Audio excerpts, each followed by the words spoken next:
దేవుడి నామానికి నా వందనాలు. తోడు అమ్మగారికి నా వందనాలు. తోడు వచ్చిన సంఘ బిడ్డలందరికీ నా వందనాలు. నా సాక్ష్యం ఏమంటే, నేను ఇక్కడికి వచ్చి 6 సంవత్సరాలు 7 సంవత్సరాలు అలాగ అయిపోతుంది.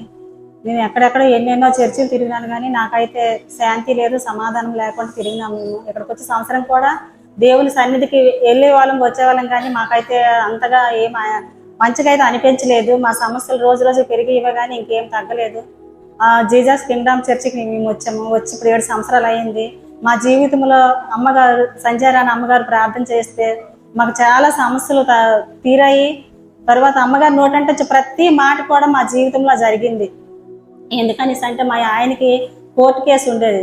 ఆ కేసు కూడా అమ్మ మీరు హోల్ నైట్ ప్రేయర్లకు వస్తే మీకు ఆ కేసు కూడా కొట్టేస్తారు అనేసి అన్నారు. అలాంటిది మేము ఇక్కడ వాచ్మెన్గా ఉండే వాళ్ళం దగ్గరలోనేది. హోల్ నైట్ ప్రేయర్ కూడా ఎప్పుడు నేను తప్పకుండా వచ్చేదాన్ని.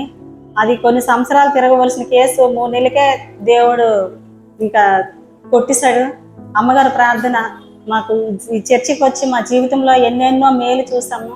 తర్వాత మళ్ళీ ఇల్లు కట్టుకుంటారు అమ్మ అనేసి అన్నారు. ఇల్లు కట్టుకుంటారు అనేసి అంటే నాకైతే నవ్వు వచ్చింది. ఎందుకనేసి అంటే మా చేతులు అయితే రూపాయి లేదు, మేము ఎలా కట్టుకోగలమమ్మా అంటే, అమ్మ దేవుడు అయితే నాకు చెప్తాండి అమ్మ మీరైతే కట్టుకుంటారు అనేసి అన్నారు.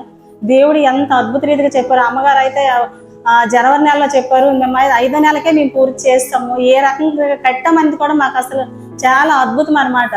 చాలా అద్భుత రీతిగా దేవుడు మంచి ఇల్లు మాకు కట్టుకోవడానికి దేవుని కృప ఇచ్చారు.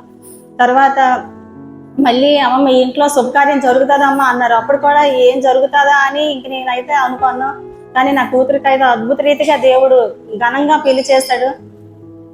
మా దగ్గర డబ్బు లేకపోయినా సరే అసలు మేము ఎలా చేస్తాను అనేది కూడా మాకు తెలియదు. అమ్మగారు అమ్మ మీరు దేనికి భయపడకండి అమ్మ, దేవుడు ఉన్నారు అని చెప్పడం మాకు చాలా, అమ్మాయినా నాకు అలా చెప్తుందో లేదో నాకు తెలియదు, కానీ అమ్మగారు మాత్రం చాలా ఓదార్పు చేసి చెప్పారు.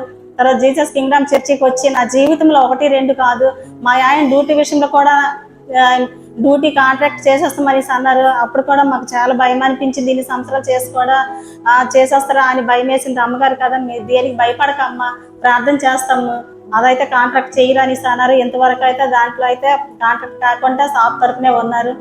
తర్వాత మా పాప విషయం కూడా మా చిన్నదానికి కూడా చాలా బాగుండేది కాదు, హెల్త్ ఎప్పుడు బాగుండేది కాదు. అమ్మగారి ప్రార్థనతోనే చాలా స్వస్థత. తర్వాత ఆమెకి